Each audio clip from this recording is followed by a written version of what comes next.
Hello बच्चों, इस video में हम पढ़ेंगे अध्याय 5 यानी कि हम पढ़ेंगे पार्ट 5। हिंदी की बुक है मेरे पास क्लास 3 की, जिसके 4 चैप्टर तक हम लास्ट वीडियो में पूरा कर चुके थे। इस वीडियो में हम चैप्टर नंबर 5 को पढ़ेंगे, जिसका नेम है बीरबल की खिचड़ी। तो शुरू करते हैं बच्चों। तो देखिए, अकबर के दरबार में अनेक विद्वान थे, यानी बहुत ज्ञानी लोग थे। बीरबल उन्हीं में से एक थे। वे अपनी चतुराई के लिए बड़े प्रसिद्ध थे। अपनी चतुराई से वे बादशाह को भी हरा देते थे। अकबर और बीरबल के बारे में अनेक कहानियां फेमस हैं, प्रसिद्ध हैं। लोग उन्हें बड़े चाव से सुनते और सुनाते हैं। तो चलिए शुरू करते हैं इस कहानी को कि ये अकबर बीरबल की ये कौन सी कहानी है, और आई होप आपको बहुत पसंद भी आएगी। तो शुरू करते हैं बच्चों। एक बार की बात है, अकबर किसी गांव में होकर जा रहे थे। सर्दी के दिन थे। गांव के लोग आग जलाकर उसके चारों ओर बैठे बातें कर रहे थे। जब बादशाह अपने साथियों के साथ वहां पहुंचे तो एक व्यक्ति कह रहा था कि मैं यमुना के पानी में रात भर खड़ा रह सकता हूं। अकबर को इस बात का विश्वास नहीं हुआ। उन्होंने उस व्यक्ति से कहा कि यदि तुम सारी रात पानी में खड़े रहो तो मैं तुम्हें थैली भर मोहरे इनाम में दूंगा। वह मान गया। नेक्स्ट पेज पर आ जाइए। अगली रात वह व्यक्ति यमुना के ठंडे जल में पूरी रात खड़ा रहा और सुबह होते ही वह बादशाह के दरबार में आया। बादशाह ने आश्चर्य से पूछा, तुम इतनी सर्दी में सारी रात पानी में कैसे खड़े रहे? उसने नम्रता से उत्तर दिया, महाराज, आपके राजमहल से दीपक का प्रकाश आ रहा था। मैं उसे देखते हुए सारी रात पानी में खड़ा रहा। बादशाह ने कहा, तो तुम मेरे दीपक की गर्मी के कारण ही सर्दी से बच सके। तुम्हें कोई इनाम नहीं दिया जाएगा। वह बहुत दुखी हुआ और उदास होकर चला गया। उस समय बीरबल भी दरबार में उपस्थित थे। उन्होंने सोचा कि इस दुखी व्यक्ति की सहायता करनी चाहिए। दूसरे दिन बीरबल दरबार नहीं आए। अकबर को चिंता हुई कि कहीं बीरबल बीमार तो नहीं पड़ गए। उन्होंने बीरबल को बुलावा भेजा।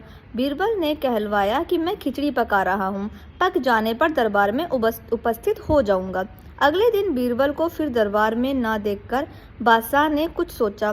फिर वे बोले, चलो स्वयं ही चलकर देखें कि बीरबल कैसी खिचड़ी पका रहा है जो अभी तक नहीं पक रही है।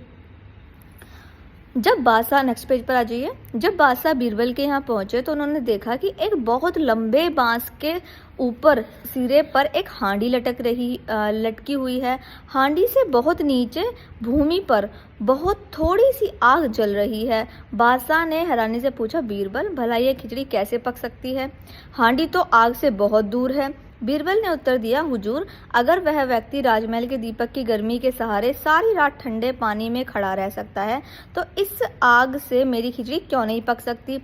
अकबर को बात समझ में आ गई। उन्होंने दूसरे दिन ही उस व्यक्ति को दरबार में बुलाया और बड़े सम्मान के साथ उसे मोहरे की थैली भेंट कर दी।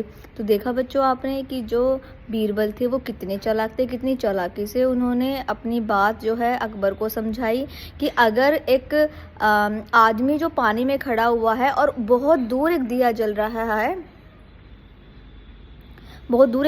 है तो उसकी गर्मी से उसको जो है ताप कैसे लग सकती है।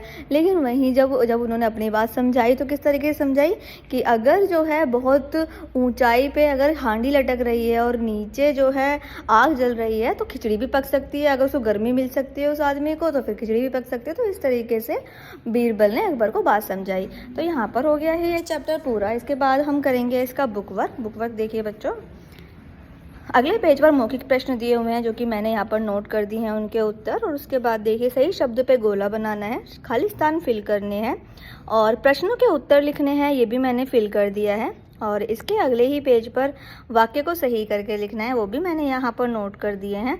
इसी के साथ में हमारा ये चैप्टर पूरा हो गया है। और जितना भी नोटबुक वर्क है वो आपको अपनी नोटबुक में करना है। आई होप आपको स्टोरी बहुत ही पसंद आई होगी। तो वीडियो को लाइक करना मत भूलिएगा और बच्चों को भी शेयर कीजिएगा।